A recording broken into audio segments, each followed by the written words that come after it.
ರಾಜ್ಯಪಾಲರು ಏನು ಓದಿರಲಿಲ್ಲ ಅದನ್ನ ಸರ್ಕಾರ ಜಾಹೀರಾತು ಮೂಲಕನೂ ಕೂಡ ಇವತ್ತು ಆ ಕಾರ್ಯನ ಪೂರೈಸಿಬಿಟ್ಟಿದೆ.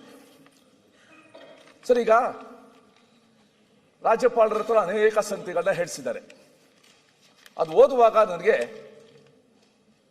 ಇತಿಹಾಸದಲ್ಲಿ ನನಗೆ ಸ್ವಲ್ಪ ಆಸಕ್ತಿ ಇದೆ. ಇತಿಹಾಸದಲ್ಲಿ ಅಕ್ಟೋಬರ್ ರೆವಲ್ಯೂಷನ್ ಅಂತ ಒಂದಿದೆ, 1917 ರಷ್ಯಾದಲ್ಲಾಗಿದೆ.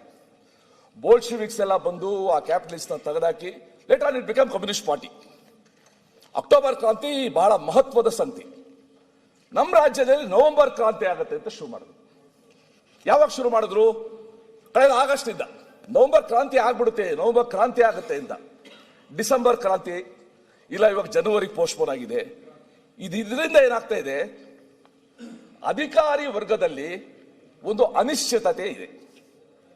ನಾವು ಯಾರಿಗೋಸ್ಕರ ಕೆಲಸ ಮಾಡ್ತೀವಿ, ಮುಂದೆ ಯಾರು ಬರ್ತಾರೋ, ನಾವೇನು ಡಿಸಿಷನ್ ತಗೋಬೇಕಾ? ಈ ಅನಿಶ್ಚಿತತೆ ಏನಿದೆ, ಅಢಾಕೇಸಮ್ ಏನಿದೆ, ಇದು ಯಾವುದೇ ರಾಜ್ಯಕ್ಕೆ ಉಳಿತಲ್ಲ, ಯಾವುದೇ ರಾಜ್ಯದ ಅಭಿವೃದ್ಧಿ ಕಾರ್ಯಕ್ಕೆ ಉಳಿತಲ್ಲ. ನಾನು ನೋಡ್ತಾ ಇದ್ದೆ, ತಮ್ಮ ನಾಯಕರು ಈ ಅನಿಶ್ಚಿತತೆ ಹೇಗೆ ಬರುತ್ತೆ ಅನ್ನೋಕ್ಕೆ ಟ್ರಂಪ್ ಹೇಳಿದ್ರು ಇಂಡಿಯನ್ ಎಕಾನಮಿ ಇಸ್ ಡೆಡ್ ಅಂತ. ನಿಮ್ಮ ನಾಯಕರು ಎಸ್ ಇಟ್ ಇಸ್ ಡೆಡ್ ಅಂದ್ರು. ನಮ್ಮ ರಾಜ್ಯದ ಉಪಮುಖ್ಯಮಂತ್ರಿ ದಾವೋಸ್ಗೆ ಹೋಗ್ಬಿಟ್ಟು ಭಾರತದ ಆರ್ಥಿಕತೆ ಬಹಳ ಸ್ಟ್ರಾಂಗ್ ಆಗಿದೆ, ಬಹಳ ಸದೃಢವಾಗಿದೆ ಅಂತ ಒಂದು ಮಾತು ಹೇಳಿದ್ರು. ಅವ್ರು ಕೇಳಿದ್ರು, ಅಲ್ಲ ನಿಮ್ಮ ನಾಯಕರು ಅಲ್ಲಿ ಹಂಗೆ ಹೇಳ್ದ, ನಾನು ಯಾವತ್ತೂ ವಿದೇಶಿ ನೆಲದಿಂದ ನನ್ನ ದೇಶದ ವಿರುದ್ಧ ಮಾತಾಡೋದಿಲ್ಲ ಅಂತ ಒಂದು ಮಾತನ್ನ ಹೇಳಿದ್ರು. ನಿಮ್ಮ ನಾಯಕರು ಇನ್ನೊಂದು ಹೇಳಿದ್ರು, ಎಲೆಕ್ಟ್ರಾನಿಕ್ ವೋಟಿಂಗ್ ಮಿಷಿನ್ ವಿರುದ್ಧ ನಾವಿದ್ದೀವಿ, ಇವಿಎಂ ವೋಟ್ ಚೋರಿ, ಇವಿಎಂ ಎಲೆಕ್ಷನ್ ಕಮಿಷನ್ ಅಂತ. ಅವ್ರ ತಮ್ಮ ಹೇಳಿದ್ರು, ಇವಿಎಂ ಬಗ್ಗೆ ನಮಗೆ ಪೂರ್ತಿ ವಿಶ್ವಾಸ ಇದೆ, ಯಾವುದೇ ಕಾರಣಕ್ಕೆ ಮತಪತ್ರಕ್ಕೆ ಹೋಗೋದು ಒಳ್ಳೇದಲ್ಲ. ಇವತ್ತು ಇದು ಈ ದುವಿಧ ಅಂತಾರೆ ಹಿಂದಿಲಿ, ಈ ದುವಿಧಾನ ಇವತ್ತು ನಾವು ನೋಡ್ತಾ ಇದ್ದೀವಿ. ಸನ್ಮಾನ್ಯ ಅಧ್ಯಕ್ಷರೇ, ಈ ಸರ್ಕಾರ ಹೇಗಿದೆ ಅನ್ನೋದನ್ನ ನಿಜವಾದ ರಾಜ್ಯಪಾಲ ಭಾಷಣ ಮಾಡಿರೋದು ಸುನೀಲ್ ಕುಮಾರ್ ಅವರು. ಹೇಗಿದೆ ಆಡಳಿತ, ಹಳಿ ತಪ್ಪಿದ ಆಡಳಿತ, ನಿಯಂತ್ರಣ ಇಲ್ಲದ ಆಡಳಿತ, ಬಹಳಷ್ಟು ವಿಚಾರಗಳನ್ನ ಅವರು ಹೇಳಿದ್ದಾರೆ. ಈ ಸರ್ಕಾರದ ಅಚೀವ್ಮೆಂಟ್ಸ್ ಕಳೆದ ಒಂದು ವರ್ಷ ನೋಡಬೇಕು ಅಂದ್ರೆ ಎರಡು ಸಂಗತಿ: ಬೆಲೆ ಏರಿಕೆ, ಆಡು ಮುಟ್ಟದ ಸೊಪ್ಪಿಲ್ಲ, ಸಿದ್ದರಾಮಯ್ಯ ಸರ್ಕಾರ ಬೆಲೆ ಏರಿಸದ ವಸ್ತು ಇಲ್ಲ. ತಾಳಪ್ಪ, ನನ್ನ ಕೆಲಸ ನಾನು ಮಾಡ್ತೀನಿ. ಈಗ ಹಾಲಿನ ದರ ಏರಿಕೆ ಆಗಿದೆಯಲ್ಲಪ್ಪ, ಜನನ ಮರಣ ಪ್ರಮಾಣ ಪತ್ರದ ಬೆಲೆ, ವಿದ್ಯುತ್ ದರ ಏರಿಕೆ, ಕುಡಿಯುವ ದರದ ಏರಿಕೆ, ಕುಡಿಯುವ ನೀರು, ಬಿಬಿಎಂಪಿ ಕಸ ಶುಲ್ಕದ ಏರಿಕೆ, ಬೆಂಗಳೂರಿನಲ್ಲಿ ವಸತಿ ವಾಣಿಜ್ಯ ಕಟ್ಟಡಗಳಿಗೆ ಹೊಸ ದರ,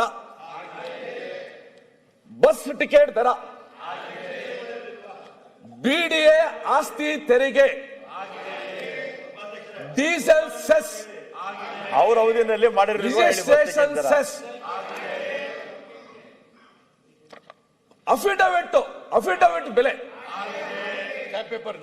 ಲಿಫ್ಟ್, ಟ್ರಾನ್ಸ್ಫಾರ್ಮರ್, ಜನರೇಟರ್ ಅದಕ್ಕೆ ಪರಿಶೀಲನಾ ಶುಲ್ಕ, ರೈತರ ಹೊಸ ಕೊಳವೆ ಬಾವಿ ಶುಲ್ಕ, ಐಪಿ ಸೆಟ್, ಇನ್ ಬಿಡಿ ಲಾಲ್ಬಾಗ್ ಪ್ರವೇಶಾಧಾರ ಇರ್ಬೋದು, ಬಿಬಿಎಂಪಿ ಇರ್ಬೋದು, ಕೊನೆ PhD ಪರೀಕ್ಷೆ ದರನ್ನು ಕೂಡ ಬಿಟ್ಟಿಲ್ಲ. ಇದನ್ನ ಬೆಲೆ ಏರಿಕೆ ಅಂತೂ ಮಾಡಿದ್ದೀರಾ.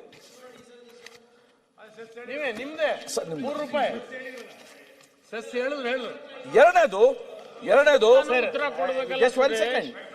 My only request to senior member is, ಇವೆಲ್ಲಾನು ಓಕೆ ಒಪ್ಕೊಂತೀವಿ, ಕನ್ಸ್ಯೂಮರ್ ಪ್ರೈಸ್ ಇಂಡೆಕ್ಸ್ ಯಾರ ಕಂಟ್ರೋಲ್ ಅಲ್ಲಿ ಇದೆ? ಪೆಟ್ರೋಲ್ ಡೀಸೆಲ್ ದರ ಯಾರ ಕಂಟ್ರೋಲ್ ಅಲ್ಲಿ ಇದೆ? ಗೋಲ್ಡ್ ರೇಟು ಯಾರ ಕಂಟ್ರೋಲ್ ಅಲ್ಲಿ ಇದೆ? ಬೆಳ್ಳಿ ರೇಟ್ ಯಾರ ಕಂಟ್ರೋಲ್ ಅಲ್ಲಿ ಇದೆ? ನಮ್ಮ ಡಾಲರ್ ಮತ್ತೆ ರುಪಿ ವ್ಯತ್ಯಾಸ ಯಾರ ಕಂಟ್ರೋಲ್ ಅಲ್ಲಿ ಇದೆ? ಅರ್ಧ ಅಷ್ಟೇ ಮಾತ್ರ ಕತೆ ಹೇಳೋದಲ್ಲ, ಪೂರ್ತಿ ಕತೆ ಹೇಳಬೇಕು. ಈಗ ಉದಾಹರಣೆ ಕೊಡ್ತೀನಿ. ತೊಗರಿದೆ ಇಲ್ಲ ಸರ್ ಒಂದ್ ನಿಮಿಷ. Yield ಆಗಿದೆ. ನೀವು ಹೇಳಿದ್ ಸರಿ, ಎಲ್ಲದ ಮಾತು.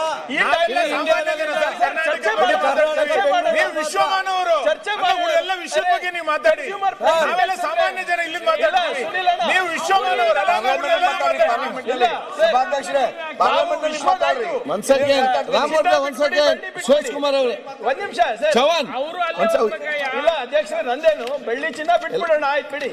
ಕನ್ಸ್ಯೂಮರ್ ಪ್ರೈಸ್ ಇಂಡೆಕ್ಸ್ ಯಾರಿಗೆ ಸರ್ ಅವೇ. ಯಾರು ತೊಗರಿ ತಗೋತಾರೆ, ಸುರೇಶ್ ಕುಮಾರ್ ಅವ್ರು ಯಾರು ಮಾತನಾಡೋದು ಅಕ್ಕಿ ತಗೋತಾರೆ, ಸರ್ಕಾರ ಏನ್ ಏರಿಕೆ ಮಾಡಿದೆ ಅದನ್ನೇ. ಸಾಮಾನ್ಯ ಜನರಿಗೆ ಅರ್ಥ ಇದು ಏನು ಸಾಮಾನ್ಯ ಪ್ರೈಸ್ ಜನರಿಗೆ ಇಂಡೆಕ್ಸ್ ಮುಟ್ಟುವಂತ ಇದು ಅಲ್ಲ, ಅದು ಬೇರೆ, ಅದು ಏರ್ತದೆ ಇಳಿತದೆ ಎಲ್ಲದೂ ಸುರೇಶ್ ಆಗ್ತದೆ. ಕುಮಾರ್ ಅವರು ಹೇಳಿದ್ದು ನಿಮ್ಮ ಒಪ್ಕೊಳ್ತೀನಿ. ಸರ್ಕಾರ ಏನ್ ಜಾಸ್ತಿ ಮಾಡಿದೆ ಅದನ್ನ ಮಾತ್ರ ಇಲ್ಲ, ಸ್ಟಾಂಪ್ ಪೇಪರ್ ಸೆಂಟ್ರಲ್ ಗವರ್ಮೆಂಟ್ ಜಾಸ್ತಿ ಮಾಡಿದೆ. ಯಾವುದು? ಸ್ಟಾಂಪ್ ಪೇಪರ್ ಸೆಂಟ್ರಲ್ ಗವರ್ಮೆಂಟ್ ಜಾಸ್ತಿ ಮಾಡಿದೆ. ನೀವು ಮಾಡಿದ್ದೀರಲ್ಲ. ಒಂದ್ ಸೆಕೆಂಡ್ ರಾಮೂರ್ತಿ ಅವರೇ, ರಾಮೂರ್ತಿ ಈಗ ಅದನ್ನ ಮಾತ್ರ ಹೇಳಿ. ಈಗ ಒಂದ್ ಸೆಕೆಂಡ್, ಒಂದ್ ಸೆಕೆಂಡ್.